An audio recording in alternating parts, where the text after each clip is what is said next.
Morning બાળકો. આજે આપણે પર્યાવરણ વિષય ભણીશું. પર્યાવરણ વિષયમાં આપણે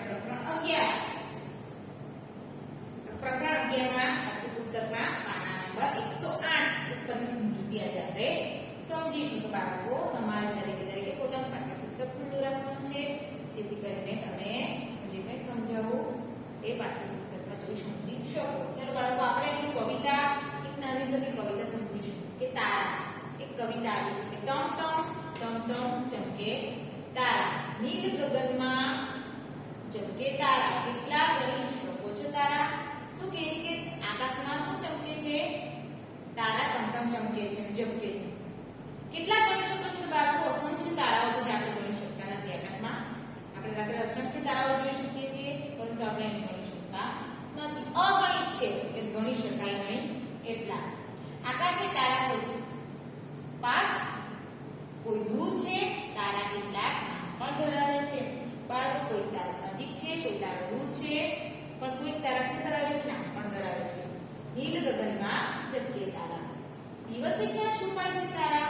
રાત્રે ફરવા નીકળે તારા, દિવસે ક્યાં સંતાઈ જતા હશે? રાત્રે પાછા આવી જાય છે આકાશમાં. આવું કેમ કરે છે તારા? ટમટમ કેમ કરે છે તારા? નીલ ગગનમાં ચમકે તારા, તારાઓની વાત નિરાળી. શું કે છે? તારાઓની તો વાત જ આખી નિરાળી છે, અલગ છે. કેટલાકને દેખાય નિશાની, દેખો જાણો ઓળખો તારા, કહો કથાને સમજો તારા, નીલ ગગનમાં ચમકે તારા. જો બાળકો, એક નાની સરખી કવિતા આપી છે, ત્યારબાદ અહીં જો એક રસપ્રદ ફોટોગ્રાફ આપ્યો છે. દેખાય છે બધા બાળકોને? એક અવકાશયાન ચંદ્ર તરફ ગયું હતું. પૃથ્વીનો આ ફોટોગ્રાફ ચંદ્રની સપાટી પરથી લેવામાં આવ્યો હતો. આ ચંદ્રની સપાટી છે, આ સાનો ફોટોગ્રાફ છે કે અવકાશયાન ચંદ્ર, એક અવકાશયાન ચંદ્ર તરફ ગયું હતું. પૃથ્વીનો આ ફોટોગ્રાફ છે. સાનો ફોટોગ્રાફ દેખાય? પૃથ્વીનો. બાળકો જુઓ, પૃથ્વી કેવી લાગે છે તમને? આ મૂંઢો બાળકો, મૂંઢો આ રીતે કેવી દેખાય છે? દેખાય છે ને? તમે ચંદ્રની સપાટી જોઈ શકો છો? તો હા બાળકો, આપણે ચંદ્રની સપાટી જોઈ શકીએ છીએ. આ ચિત્રને જો તમને કોઈ પ્રશ્ન થાય છે, તે પ્રશ્ન લખો અને વર્ગમાં ચર્ચા કરો. આ બાળકો ચિત્ર જોઈને તમને કોઈ મનમાં પ્રશ્ન થાય કે આપણે બી અહીંયા જવું જોઈએ, એવો કોઈ મનમાં તમને પ્રશ્ન થાય બાળકો? તમને એવો પ્રશ્ન થાય કે આ ફોટો કોણે પાડ્યો હશે, એવો પણ પ્રશ્ન થતો હશે. તમને આ ચિત્ર જોઈને દરેક બાળકના મનમાં અલગ અલગ પ્રશ્નો થતા હશે. આપણે એ પણ જોઈ શકીએ, વિચારી શકીએ કે આપણે આ જગ્યાએ જઈ શકીએ કે ન જઈ શકીએ. આવું તમારા મનમાં પણ વિચાર આવતો હશે. ચંદ્રની જે સપાટી છે તે ખરેખર કેટલી દેખાતી હશે? આપણને અહીં જે દેખાય છે એ ખરેખર કેટલી દેખાતી હશે? આવા પ્રશ્નો દરેક બાળકના મનમાં અલગ અલગ વિચારો આપણને આ ચિત્ર જોઈને આવતા હશે. કાર્ય કરતા રહો, પરિણામ મળશે. જ્યારે સુનીતા 5 વર્ષની હતી, તેણે ચંદ્ર ઉપર ઉતરતા નીલ આર્મસ્ટ્રોંગનો ફોટો જોયો.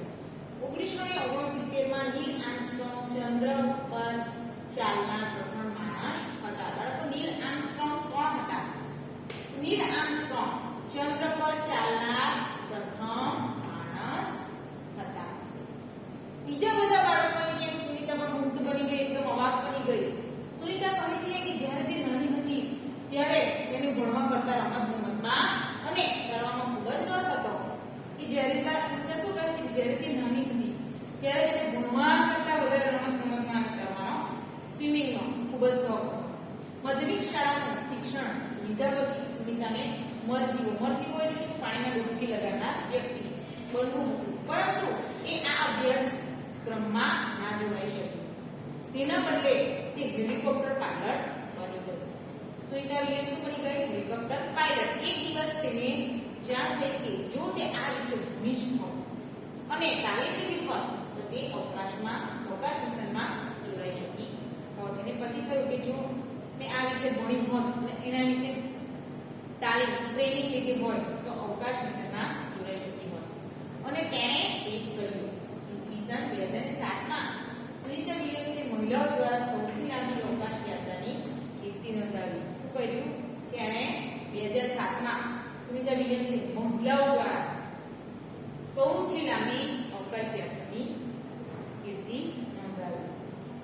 સુનિતા વારંવાર બાળકોને પોતાનું જ ઉદાહરણ આપતી. જ્યારે પણ સુનિતા કોઈ બાળકને ઉદાહરણ આપતી પોતાનું જ ઉદાહરણ આપતી. જો તમને કંઈક જોઈએ છે અને તમને એના સિવાય બીજું કંઈક મળે તો પીછેહટ ના કરો.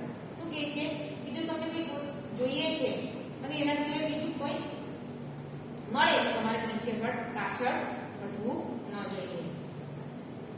કાર્ય કરતા રહો, પરિણામ મળશે. આપણે મતલબ એવું કહેવા માંગે છે કે કાર્ય કરતા રહેવું જોઈએ, મહેનત કરતા રહેવું જોઈએ અને પરિણામ તો મળશે.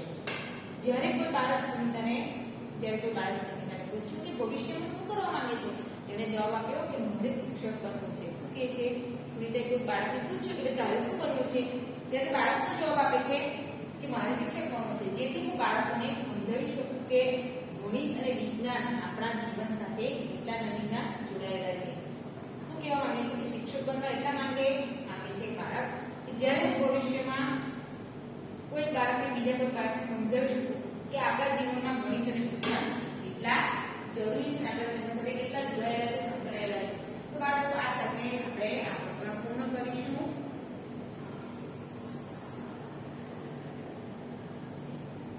ચલો બાળકો, હવે આપણે જોઈશું સ્વાધ્યાય પોથી. સ્વાધ્યાય પોથીમાં પ્રકરણ નંબર 11 સુનિતા અવકાશમાં પાના નંબર 70. દરેક બાળકે પોતાની સ્વાધ્યાય પોથી ખુલ્લી રાખવાની છે, જેથી હું તમને જે કંઈ સૂચના આપું અને જે કંઈ જવાબો લખો તમે લખી શકો. ચલો બાળકો, પહેલો MCQ જોઈએ. પૃથ્વીનો આકાર કેવો છે? બાળકો, આપણે જોઈશું ઓપ્શન. ગળા જેવો ગોળ છે, લઘુકી જેવો ગોળ છે, નારંગી જેવો ગોળ છે કે ખાડી જેવો ગોળ છે? તો પૃથ્વીનો આકાર શાના જેવો છે? નારંગી જેવો ગોળ છે. એટલે આપણે જવાબ લખીશું અહીં બોક્સમાં સી. ચાલો બાળકો, બીજો. પૂનમના ચંદ્રનો આકાર કેવો દેખાય છે? લંબગોળ, થાળી જેવો ગોળ, અર્ધગોળ કે નક્કી જેવો ગોળ? પૂનમના ચંદ્રનો આકાર કેવો દેખાય છે? આપણને થાળી જેવો ગોળ. એટલે આપણે જવાબ લખીશું અહીં બી. ત્રીજો MCQ. આપણને પ્રકાશ અને ગતિ કોણ આપે છે? સૂર્ય, પૃથ્વી, ચંદ્ર કે તારા? કોણ આપે છે આપણને ગતિ અને પ્રકાશ? સૂર્ય. એટલે આપણે જવાબ લખીશું એ. હવે જોઈએ ચોથો MCQ. પૃથ્વી કોની આસપાસ ફરે છે? ચંદ્ર, તારા, ઉપગ્રહ કે સૂર્ય? પૃથ્વી કોની આસપાસ ફરે છે બાળકો? સૂર્યની આસપાસ. એટલે આપણે જવાબ લખીશું અહીં બી. હવે જોઈએ આપણે પાંચમો MCQ. ચંદ્ર શું છે? કુદરતી ઉપગ્રહ, કૃત્રિમ ઉપગ્રહ, ગ્રહ કે તારો? શું છે? ચંદ્ર એ કુદરતી ઉપગ્રહ છે. એટલે આપણે જવાબ લખીશું અહીં એ. હવે આપણે જોઈશું છઠ્ઠો MCQ.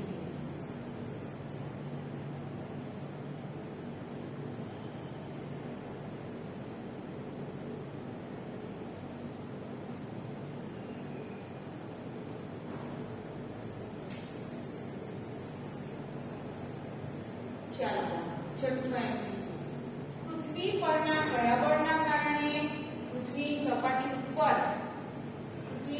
પરથી ઉપર ફેંકેલો દળ હંમેશા નીચે જ આવે છે? કયું બળ? આપણે પાઠમાં શીખીએ એક જ બળ વિશે શીખ્યા છે. ઘર્ષણ બળ, ગુરુત્વાકર્ષણ બળ, સ્નાયુ બળ કે ચુંબકીય બળ? કયું બળ બાળકો? ગુરુત્વાકર્ષણ બળ. આપણે જવાબ લખીશું 6 નંબરના MCQ માં બી. ચલો બાળકો, સાતમું. સુનિતા વિલિયમ્સ અવકાશમાં કેવી રીતે ગયા હતા? વિમાનમાં, કૃત્રિમ ઉપગ્રહમાં, અવકાશયાનમાં કે રોકેટમાં? શામાં ગયા હતા? સુનિતા વિલિયમ્સ અવકાશયાનમાં ગયા હતા. એટલે આવશે જવાબ સી. ચલો બાળકો, હવે જોઈએ આઠમું. પૃથ્વીના નકશામાં દેશોને અલગ બતાવવા શું હોય છે? આપણે શીખ્યા. શું હોય છે? દિવાલ હોય, કોઈ બાળ બનાવેલી હોય, કોઈ ખીણ હોય કે સરહદ હોય? નકશામાં આપણે જોયું શું હોય છે? સરહદ. શું હોય છે? સરહદ. એટલે આપણે જવાબ લખીશું અહીં ડી. તો બાળકો, તમારે આ દરેક MCQ ના જવાબો સ્વાધ્યાય પોથીમાં પૂર્ણ કરવાના રહેશે. ચાલો બાળકો, હવે આપણે જોઈશું પ્રશ્ન નંબર 2, ખાલી જગ્યા પૂરો. યોગ્ય શબ્દ વડે નીચેના દરેક વિધાનમાં ખાલી જગ્યા પૂરો. પહેલી ખાલી જગ્યા, સૂર્યની આજુબાજુ ખાલી જગ્યા ફરે છે. શું કોણ ફરે છે? સૂર્યની આજુબાજુ બાળકો પૃથ્વી ફરે છે. એટલે આપણે જવાબ લખીશું પૃથ્વી. બીજી ખાલી જગ્યા, પૃથ્વીની આજુબાજુ ખાલી જગ્યા ફરે છે. પૃથ્વીની આજુબાજુ કોણ ફરે છે બાળકો? ચંદ્ર. ત્રીજું, ચંદ્ર ઉપર ખાલી જગ્યા બળ નહીવત હોય છે. આપણે કયા બળ વિશે શીખ્યા? ગુરુત્વાકર્ષણ બળ. શું લખીશું? ગુરુત્વાકર્ષણ બળ.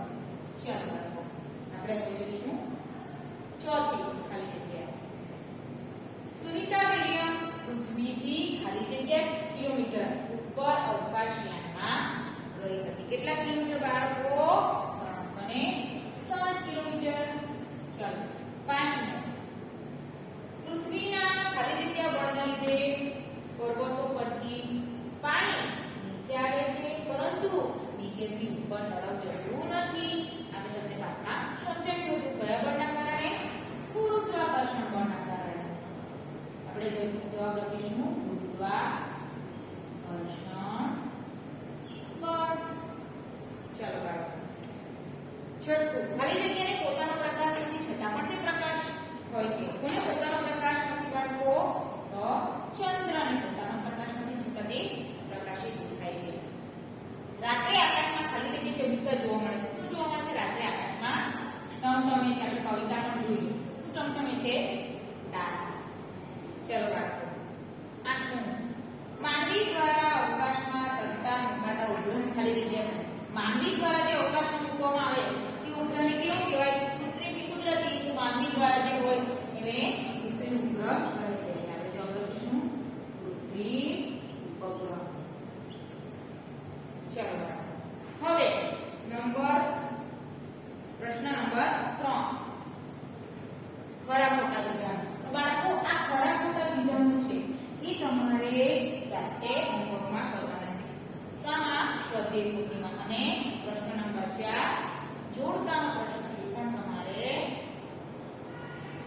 જાતે કરવાનો રહેશે. તમારી સ્વાધ્યાય પોથીમાં